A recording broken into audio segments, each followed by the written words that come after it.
भगवान की इतने पैसा खर्च करने की क्या जरूरत है, इससे अच्छा गरीब को रोटी खिला दो। ये बात तुम 31 दिसंबर को तो नहीं बोलते कि शराब पी के नशा करके क्या फायदा, उसको गरीबों में बांटो। बंबई नगरी में 500, 600, 700, 800 करोड़ एक फिल्म कमा लेती है, तब तो तुम नहीं कहते इसको जाके गरीबों में बांटो। और जब बात हमारे अपने ठाकुर जी की आती है तो तब गरीबी याद आती है। मैं इसके कोई खिलाफ नहीं हूं, मैं भी समर्थन में हूं, पर हाँ, जिससे हमको लगता है कि हमारे ठाकुर जी की सेवा में हमको खुशी मिलेगी, उसमें चाहे हमको सब कुछ न्यौछावर भी करना पड़े तो हम कर देंगे। यही तो प्रेम है। अष्ट सखा हुए वल्लभ परंपरा में, पुष्टि मार्ग में, उसमें से एक गोस्वामी, ये श्रीनाथ जी हैं गोवर्धन में। अगर कोई गया हो, श्रीनाथ जी की बड़ा सुंदर मंदिर है मुखारविंद के पास,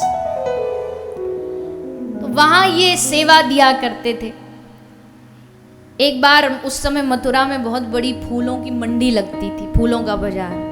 तो इनका मन हुआ कि आज जाके बढ़िया बढ़िया फूलों की एक माला बनाऊं और श्रीनाथ जी को लेके आऊं। तो गए, एक फूल वाला बैठा था,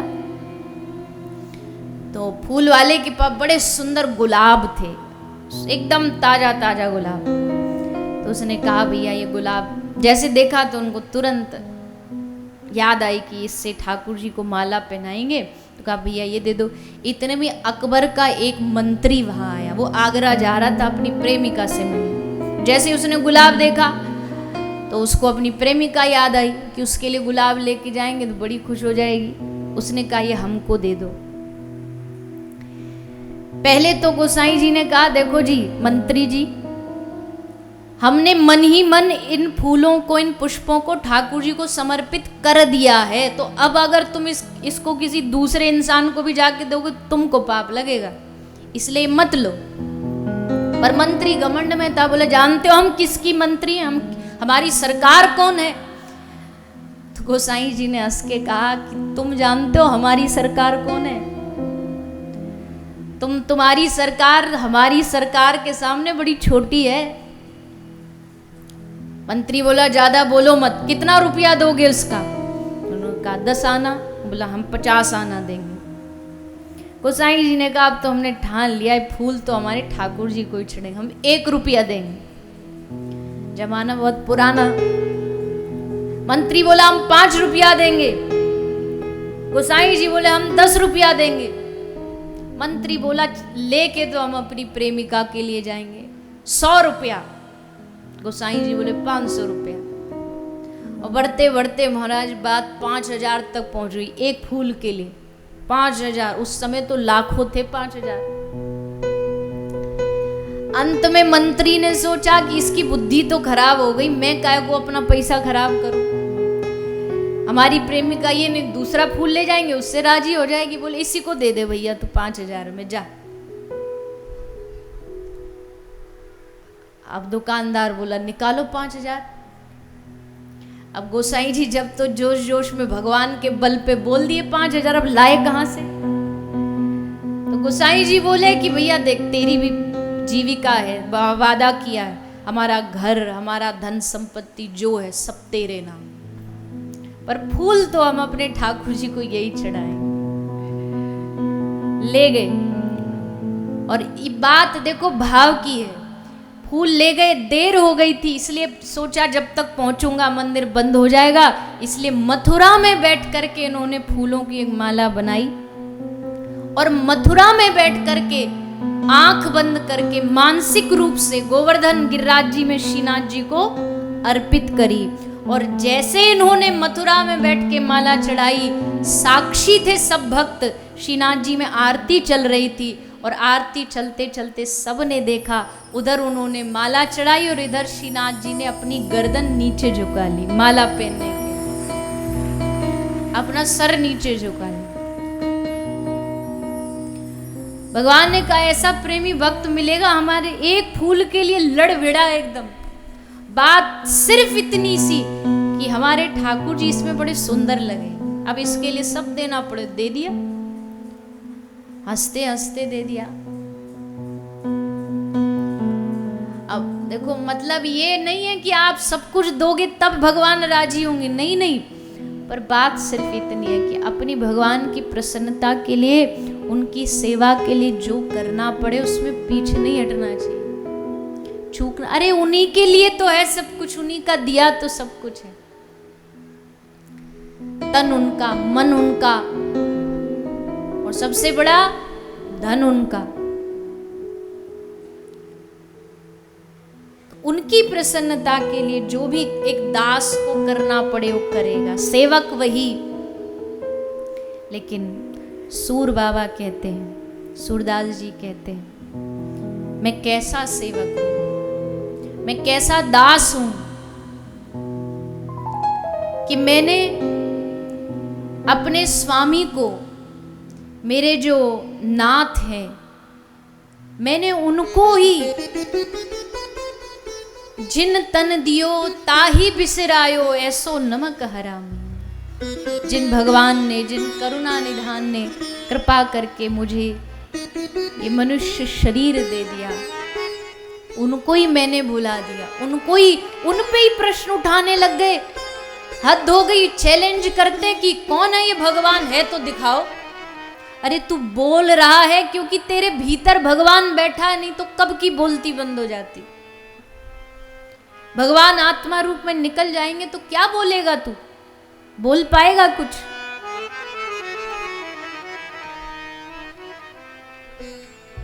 भगवान आत्मा रूप में शरीर में है तब तो ये जीभ बोल पा रही है, आत्मा निकलते ही शरीर वही रहता है पर हो जाता है जीरो।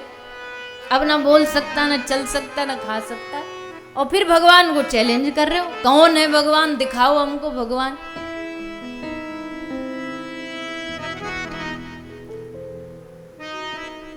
भगवान को देखना है तो भगवान इस संसार के हवा में, वायु में, पानी में, जल में, थल में, हर जगह भगवान में उनके होने का एहसास करना पड़ता है। भगवान कोई वस्तु थोड़ी प्रूफ के साथ दिखाओ, अरे भगवान अनुभव की वस्तु है, अनुभव किया जाता है भगवान को।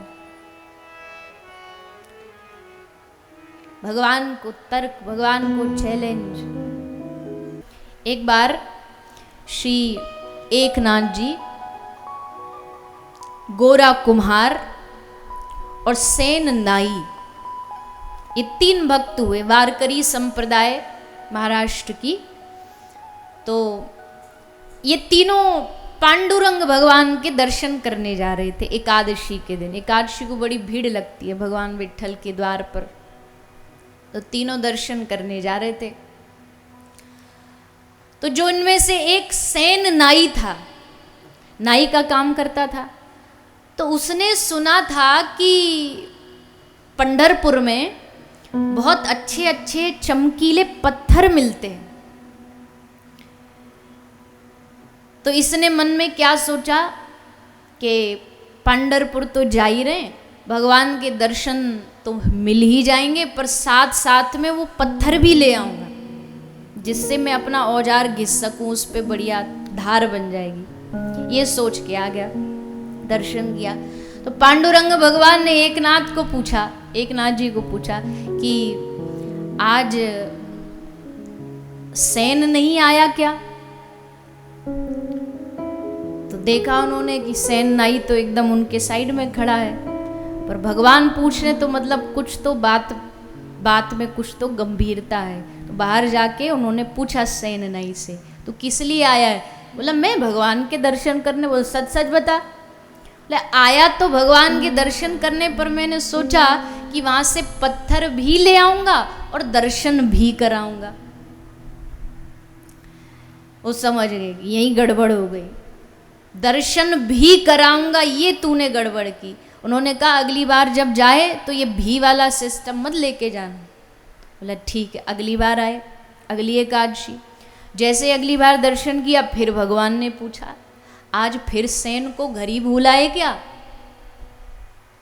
फिर देखा एकनाथ जी, बोले तो साइड में ही खड़ा, आज कौन सी गड़बड़ कर दी? बोले आज क्या भाव लेके आया तू? तो सैन नाई बोला कि मैं ये सोच के आया था, जो पत्थर पिछली बार ले गया था ना, मैंने सोचा अब की बार पंढरपुर जाऊंगा, पत्थर भी वापस रखाऊंगा और भगवान के भी दर्शन कराऊंगा। एक नाथ जी बोले फिर चूक गया तू। ये जब तक भी रहेगा ना तब तक तू भगवान को तो देखेगा, पर भगवान की नजरों में तू नहीं आएगा, भगवान तुझे नहीं देखेगा। जब भगवान को ही देखने का भाव लेकर, जैसे कल बात चल रही थी, लोग वृंदावन जाते हैं, कुछ वृंदावन जाते हैं भगवान को ही पाने, और कुछ जाते हैं कि चलो थोड़ा छुट्टियां चल रही, नए साल पे घूम भी आते हैं और बिहारी जी के दर्शन भी कराते हैं। तो ऐसे जो भी सोचने वाले हैं ना, उनको भगवान कृपा नहीं करते।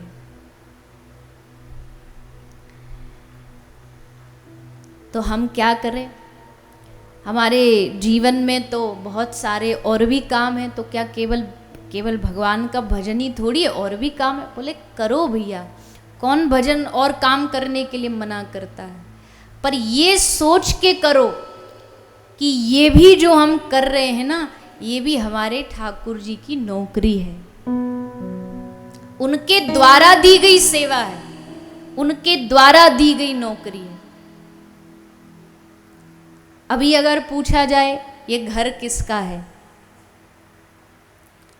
तो क्या बोलेंगे? बोलिए ना जोर से।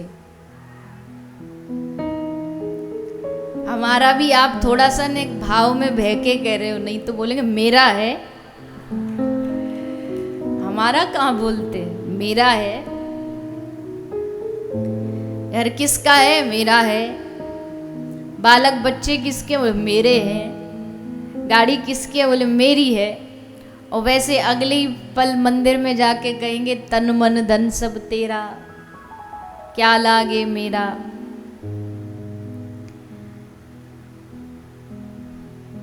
मुझे ऐसा लगता, पता नहीं सही है गलत है, पर मुझे ऐसा लगता है भक्ति मतलब यही जागृति हो जाना कि जो कुछ भी है मेरे पास, जो सेवा भी है, जो कर्तव्य भी है, जो दायित्व भी है, वो सब श्री ठाकुर जी के।